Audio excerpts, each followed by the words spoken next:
Subscribe channel Truth.id dan aktifkan lonceng notifikasi untuk mendapatkan informasi seputar live streaming dan video khotbah terbaru. Posisi tombol subscribe berada di kanan atas channel kami dan jangan lupa nyalakan loncengnya.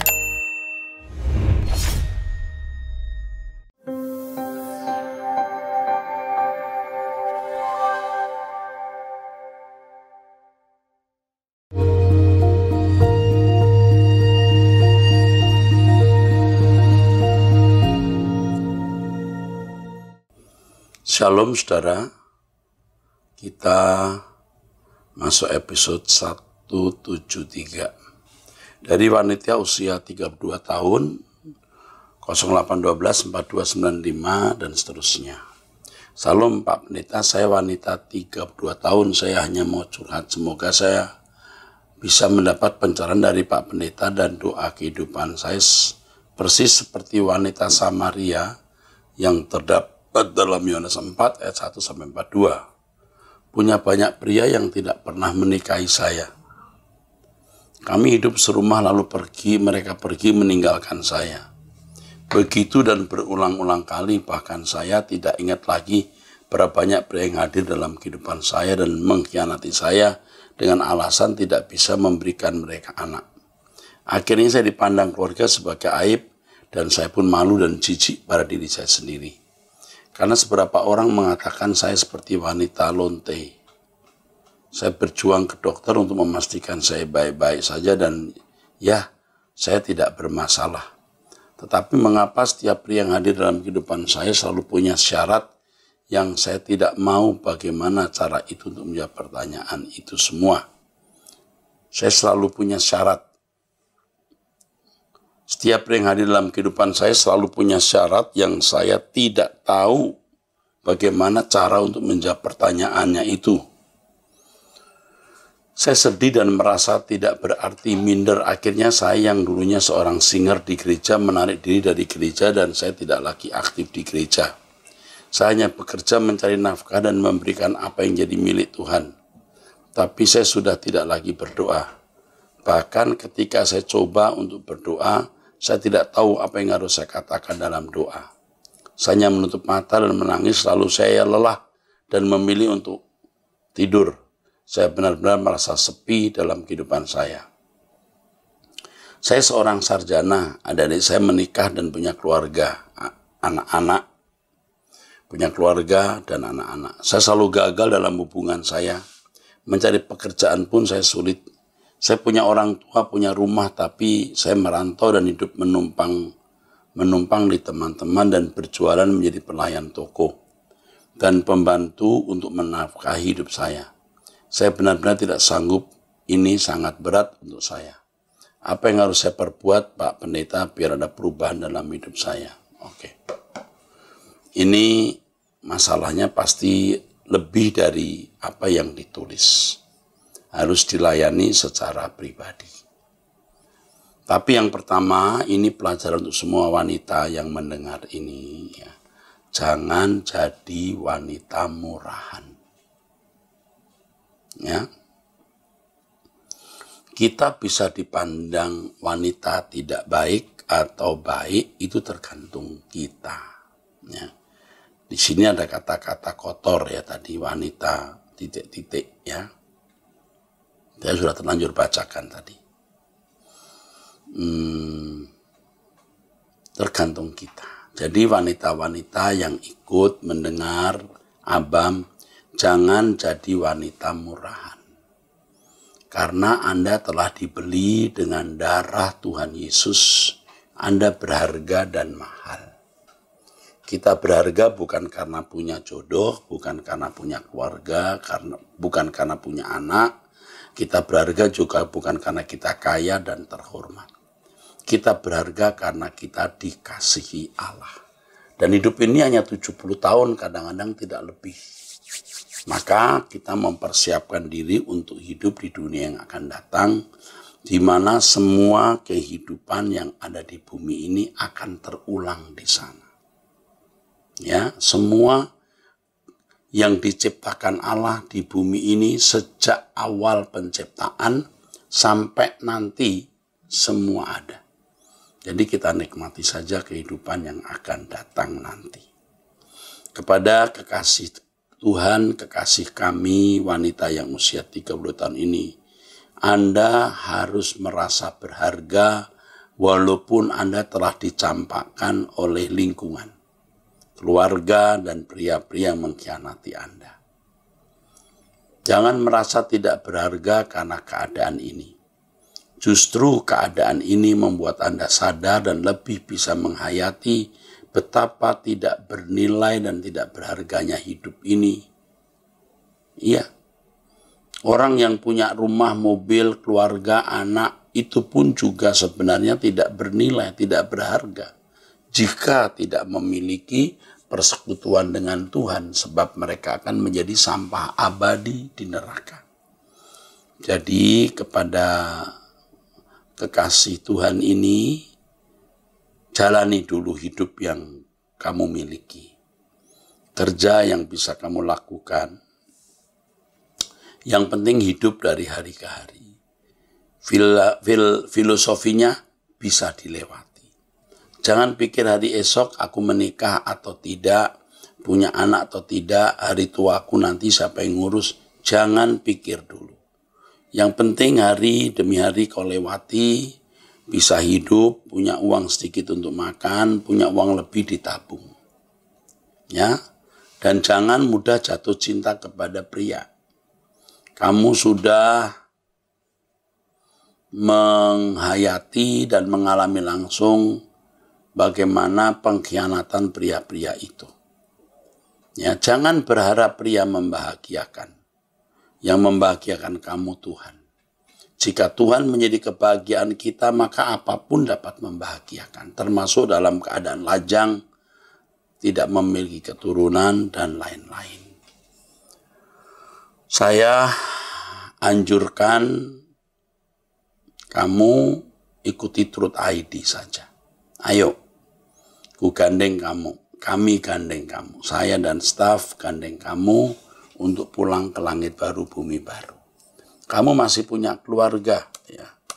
Keluarganya adalah Truth ID, di mana ada Pak Eras dan tim di situ. Nanti pasti ada orang yang akan telepon kamu, dan kamu akan dikonseling lebih dalam lagi. We love you, kami mengasihi kamu. Kamu berharga.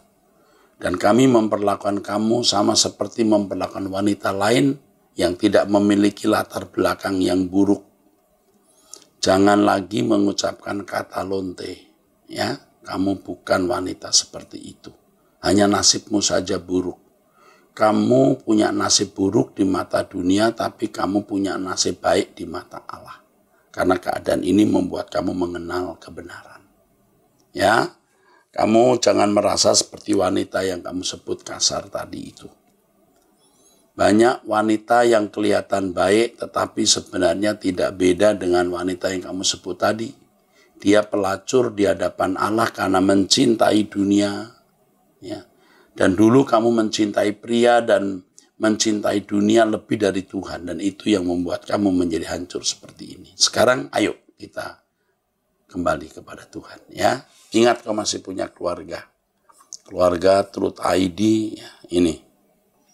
Ini panjang tapi nggak apa-apa ya. 0857 8391 dan seterusnya, wanita usia 42 tahun.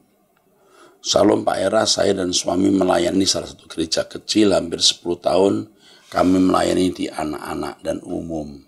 Suami umur 45 tahun, saat ini belajar S2 semester 3 di satu STT di Jakarta.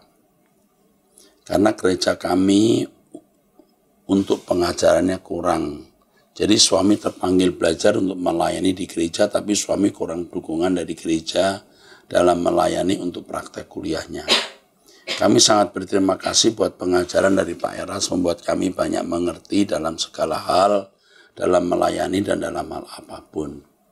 Kami berdua sering debat dengan teman pelayanan, kadang dibilang sok pintar, dan pernah kita bahas tentang pengajaran Pak Eras malah jadi debat. Jadi kami diam saja. Kami lebih melayani langsung ke anak-anak, kunjungan jemaat dan lain-lain, padahal kami hanya jemaat yang bantu melayani, sedang teman pelayanan kami sudah menjadi pejabat di gereja tersebut, tapi hanya teori, nggak ada praktek. Secara materi memang kami di bawah jauh dari teman pelayanan kami, jadi kami jadi kami agak susah sehati dalam melayani. Tapi kami tetap melayani karena Tuhan, bukan karena manusia. Mohon pencerahannya untuk lebih sungguh-sungguh bisa menyenangkan hati Tuhan dalam melayani. Saya juga mau tanya, kami sudah menikah sekitar 12 tahun, belum punya anak. Tapi Tuhan mempercayakan kami melayani anak-anak sekitar 10 tahun sampai sekarang. Kalau untuk biaya berobat, jujur kami nggak mampu Pak, karena kami kerja cukup buat sewa rumah, pelayanan, dan kebutuhan sehari-hari. Tapi kadang saya sedih juga kenapa ya, padahal kami sudah setia melayani. Saya juga mau tanya Pak, ada firman Tuhan hormati ayah ibumu, tapi kalau saya nggak pernah tahu papa saya sampai sekarang gimana ya Pak. Mama saya sudah dipanggil Tuhan tahun 2003, sempat punya papa tiri, sudah nggak ada juga tahun 2016. Saya sempat dilecehkan juga sama almarhum papa tiri, tapi saya sudah mengampuni Pak. Saya bersyukur bisa mengikuti pengajaran Pak Eras yang banyak mengubah kehidupan saya. Sekarang saya dan suami rindu bisa melayani keluarga karena banyak yang jauh dari Tuhan. Mohon pencerahannya ya Pak Eras untuk kami bisa melayani keluarga dan sesama gereja kecil kami. Ya. Wanita ini luar biasa ya, mengasihi Tuhan ini. Oke, saya teruskan ya. Oke Pak, agak panjang ya. Ini maaf Pak Eras, mengenai keluarga saya mau cerita. Ini privacy Pak, saya anak kedua dari 4 saudara. Semuanya saudara tiri, dari kecil saya nggak tahu papa kandung. Karena saya dipisahkan dari kecil sama mama karena katanya papa tidak bertanggung jawab. Jadi saya kecil tinggal sama nenek, semuanya sudah dipanggil Tuhan.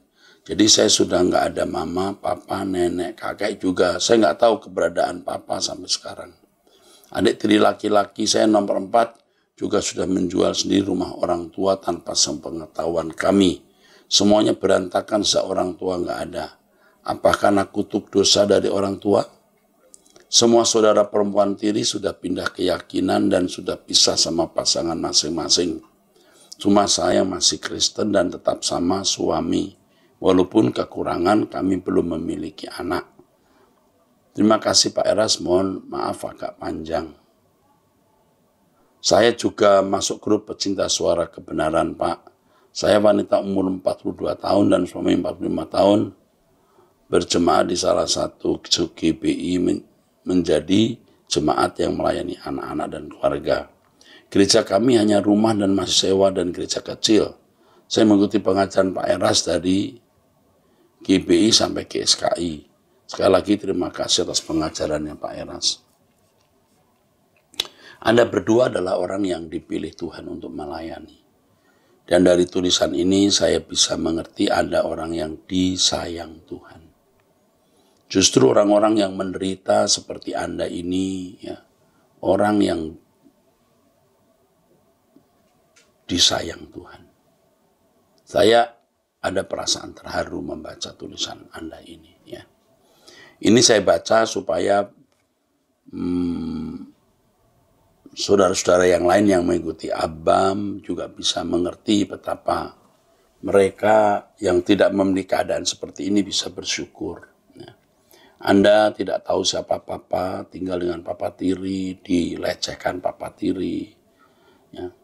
Tapi sekarang punya suami dan tidak punya anak. Tidak masalah, melayani Tuhan. Mungkin juga kurang diperlakukan dengan baik oleh teman sepelayanan karena Anda orang kurang mampu. Itu tidak menjadi masalah. Ikuti terus Truth ID,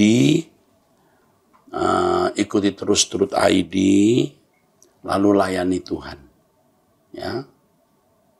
Tetap setia dalam pelayanan. Kita mempersiapkan diri hanya untuk hidup di dunia akan datang. Semua kenangan pahit dalam hidup Anda, Bu, akan Anda lupakan sama sekali. Ketika Anda bertemu dengan Tuhan nanti, ketika kita ada di langit baru, bumi baru. Dan itu memang tujuan hidup kita. Pokoknya hanya itu tujuan hidup kita. Ya. Kalau kita memikirkan hal ini, kita akan menjadi kuat. Jangan menoleh ke belakang lagi. Mengenai papa di mana tidak usah dipikirkan. Dipertemukan Tuhan, puji Tuhan, nggak dipertemukan juga tidak apa-apa. Mengenai rumah yang dijual saudara tiri, tidak usah dipersoalkan lagi. Kita punya warisan di kerajaan surga. Ya. Tetapi kepada saudara tiri, satu kandung dengan ibu beda bapak, tetaplah memberi perhatian. Walaupun bukan uang, tapi say hello, apa kabar, itu baik. Apalagi mereka pindah agama. Ya. Jadi berkat dan kemungkinan mengembalikan mereka jadi Kristen atau jadi orang percaya itu masih ada. Anda punya tugas itu. Ya. Nggak usah muluk-muluk. Bawa keluarga yang sudah pindah agama menjadi orang percaya lagi. Itu tugas. Perjuangan dengan doa. Anda menjadi orang yang dikasih Tuhan. Tidak berlebihan saya katakan kepada Anda ini, Ibu, Anda istimewa di mata Tuhan. Tuhan memberkati. Pria usia 26 tahun, 0852, 8018, 1 dan seterusnya. Ternyata sakit sekali ya kalau kita disalib seperti guru kita Yesus. Karena semakin kita mengalah, harga diri kita semakin diinjak-injak. Dari semenjak saya mulai bertobat, saya sering dikasih maki, dibenci, bahkan udah 2 kali saya ditampar. Walaupun bukan karena saya salah. Bukan karena salah saya. Saya sering lari dan pindah tempat kerja agar bisa mendapatkan kedamaian. Namun semakin saya lari jauh, justru di tempat situ saya semakin diinjak. Ya mungkin karena gaya hidup saya mulai berbeda, makanya mereka tidak suka dan sekaligus Tuhan mengizinkan semua itu untuk mematikan harga diri saya yang masih begitu tinggi. Karena secara kekuatan saya dari Timor, anak buah Hercules. Kalau secara kekuatan kita banyak sekali masa. Tapi kalau saya mengandalkan kekuatan manusia, saya jadi anak setan. Tapi saya selalu mengingat kata-kata Tuhan Yesus yang berkata, kalau dunia membencimu, ingatlah bahwa aku lebih dahulu dibencinya. Karena kalau kamu milik dunia, tentu mereka akan mengasihimu. Dan sekarang saya mau belajar mengasihi musuh. Oh bagus. Dan saya rela terkutuk kalau tidak bisa mengampuni mereka. Weh, keren ya. Ini keren. Tapi kamu gak akan terkutuk ya. Punya tekad seperti ini justru Tuhan pimpin saudara untuk mengasihi musuh. Ini masih muda, usia 26 tahun. Namun saya belum bisa dengan tulus menangisi mereka seperti Yesus. Karena itu saya sengaja mengirim ini agar Pak Eras dapat membantu. Agar Pak Eras dapat mampu memberikan kami contoh dan teladan bagaimana cara menangisi musuh seperti Yesus. Belajar kebenaran terus, setiap hari 30 menit di kaki Tuhan, hindari pergaulan yang buruk, jangan nonton film yang tidak patut ditonton. Nanti kita akan ditulari oleh perasaannya. Itu tidak bisa dalam waktu singkat. Ya, kita akan ditulari oleh perasaan Tuhan. Jangan mengharapkan kebahagiaan dari dunia ini. Hidup bersih, jangan berbuat dosa, ya. 30 menit setiap hari duduk diam di kaki Tuhan, terus ikut pelajaran Truth ID. Nanti dengan sendirinya kita akan memiliki beban seperti beban yang dimiliki Tuhan Yesus. Saya baru dicaci maki dan ditampar, ini pun kadang masih jatuh bangun. Tapi Yesus sampai dibunuh tetap menangis dan selalu mengampuni mereka.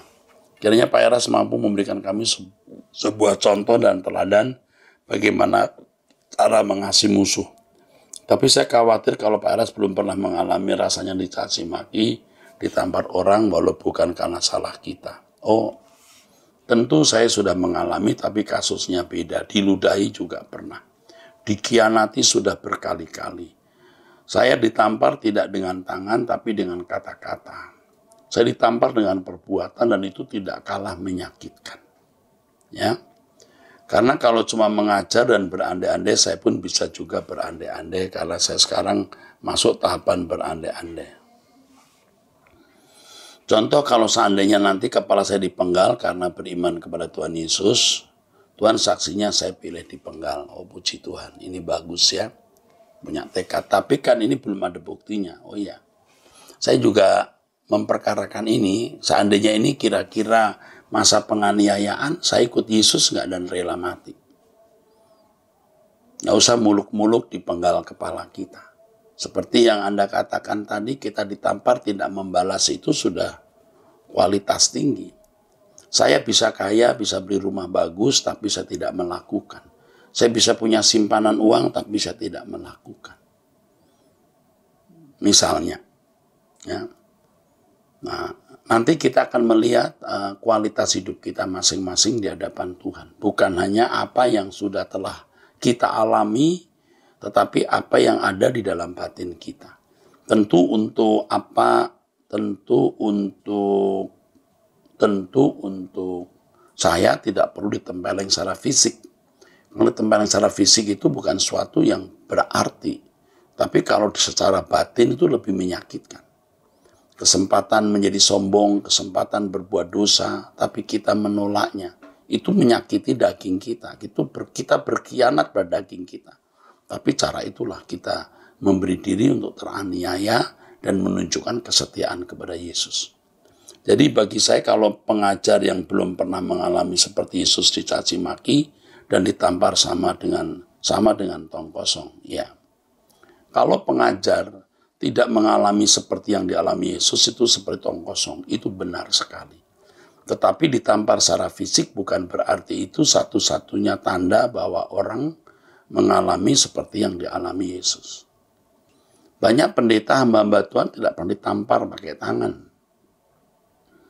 Hamba-hamba Tuhan yang luar biasa, yang dipakai Tuhan dahsyat, dan memang mentobatkan orang tidak pernah ditampar secara fisik. Apakah Billy Graham pernah ditampar? Ya. Atau hamba Tuhan lain yang agung dan anggun, seperti Dr. Rael Senduk. Apakah pernah ditampar pakai tangan kosong? Enggak. Tetapi ditampar dengan pengkhianatan, ditampar dengan fitnah, bullying, caci maki. Itu bagi orang-orang seperti mereka itu bisa lebih sakit dari ditampar pakai tangan. Karena dicaci dan ditampar saja belum dialami, apalagi sampai dibunuh mati. Terima kasih Pak Eras, maaf kalau terkesan sombong. Oh enggak terkesan sombong. Ini bagus, you punya tekad untuk setia sampai mati, itu bagus. Tapi harus dipahami dengan cerdas bahwa penderitaan yang dialami tidak selalu dalam bentuk fisik. Yang mengalami ditampar seperti Anda itu tidak banyak-banyak banget. Apakah yang lain berarti tidak berkualitas? Apakah harus menunggu ditampar pakai tangan kosong? Atau ditampar pakai fisik? Kan tidak. Kan tidak. Ya. Banyak orang Kristen yang sangat baik kekasih-kasih Tuhan, tapi tidak pernah ditampar. Abraham tidak pernah ditampar. Jangan-jangan di antara murid-murid Yesus ada yang teraniaya, tapi juga ada yang sampai tidak ditampar begitu. Tapi mati rela. Ya. Bukan tidak mungkin ada orang yang rela ditampar, tapi tidak mau rugi duit. Rela ditampar, tapi tidak rela mati, ada juga. Tapi Anda ini model ditampar, rela, mati, rela. Nah, itu bagus, itu model Anda. Ya. Tapi ada orang yang punya model lebih baik ditampar daripada rugi duit.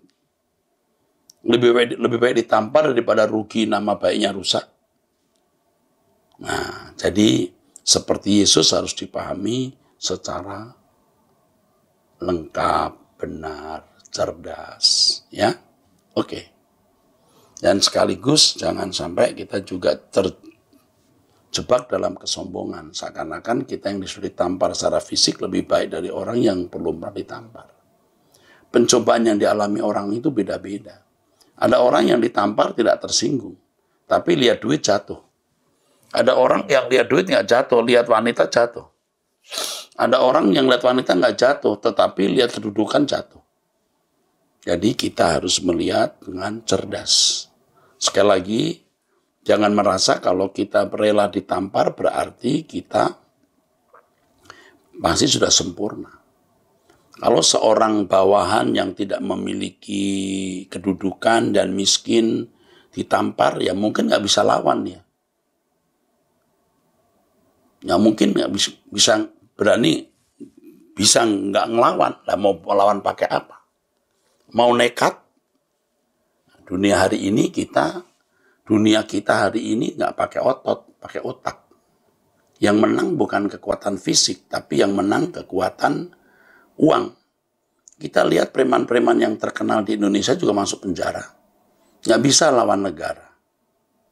Kalau kita mau nekat, seberapa kita bisa nekat? Kita bunuh orang dalam sekejap, kita senang.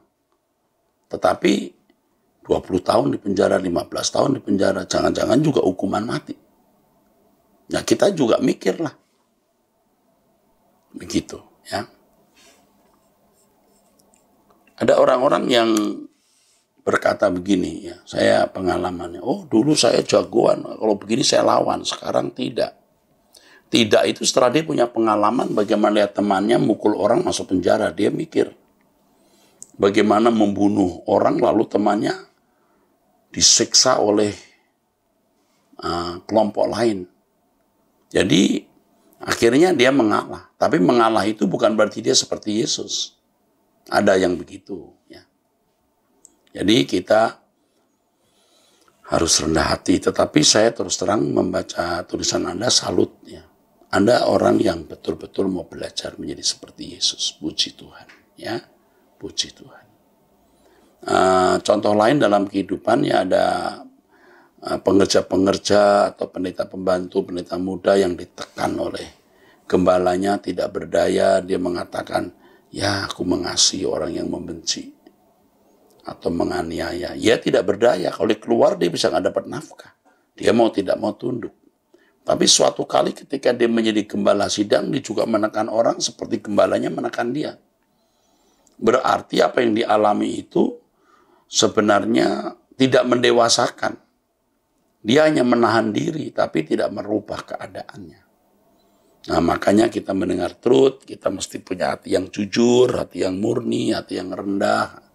Biar Tuhan yang menilai kita, bukan orang lain. Dan biarlah kita punya ukuran yang tepat seperti Tuhan mengukur kita, bukan kita mengukur diri kita sendiri. Ya, Tuhan memberkati. 0838 7889 8 dan seterusnya, laki-laki usia 21 tahun. Selamat Pak, aku punya pertanyaan. Jadi gini, aku dulunya gereja pertama. Nah, belakangan ini aku merasa kalau aku gereja di situ aku merasa imanku nggak tumbuh. Dan cara pendeta berkhotbah hampir rata-rata menceritakan kesaksian dia dibanding firman-Nya. Sudah 5 minggu aku ibadah di gereja kedua dan kurasa tempat yang sekarang ini aku merasa nyaman. Enak sekali cara khotbahnya. Tapi di sini aku masih berstatus anggota gereja yang pertama. Apa aku berdosa melakukan ini ya Pak? Jadi aku nggak ke gereja di mana bukan tempat status anggotaku. Kalau tidak boleh apa yang harus kulakukan ya Pak? Tuhan memberkati. Anggota gereja itu sekarang juga tidak menjadi masalah. Ya. Banyak orang yang anggota gereja A sekarang sudah menjadi anggota gereja B dan tidak ada aturan yang ditetapkan pemerintah untuk hal itu dan Alkitab pun juga tidak mengatur aturan seperti itu. Jadi tidak masalah. Tetapi kalau kita mengenal pendeta, di mana kita berbakti, kita pamit itu lebih baik. Kalau tidak melayangkan surat itu lebih baik. Tapi kalau Anda cuma jemaat nggak dikenal, ya sudah. Anda terdaftar di gereja A, daftar lagi ke gereja B, kadang-kadang gereja B lah yang kemudian mengaku Anda sebagai jemaatnya. Jadi kepada siapa seorang mendaftar sering dianggap sebagai anggotanya. Ini sudah memang kacau ya, lumayan kacau. Tetapi kacau secara administratif bukan berarti ini mengganggu keselamatan. Tidak ada urusannya dengan keselamatan. Hanya secara etika sopan santun, kalau kita dikenal oleh pendeta A, pendeta yang pertama ya kita pamit Om, saya tidak lagi ke sini ya Om, bisa begitu. Jadi saya katakan tidak masalah. Tetapi gereja yang kedua ini saya harap menjadi gereja yang membuat Anda bertumbuh. Bukan hanya saya senang mendengar khotbahnya, tapi benar-benar mengalami pertumbuhan. Kalau tidak, lebih baik kamu jangan jadi anggota dulu di gereja yang kedua ini. Lebih baik kamu tidak menjadi anggota gereja yang kedua ini. Kamu ikuti dulu.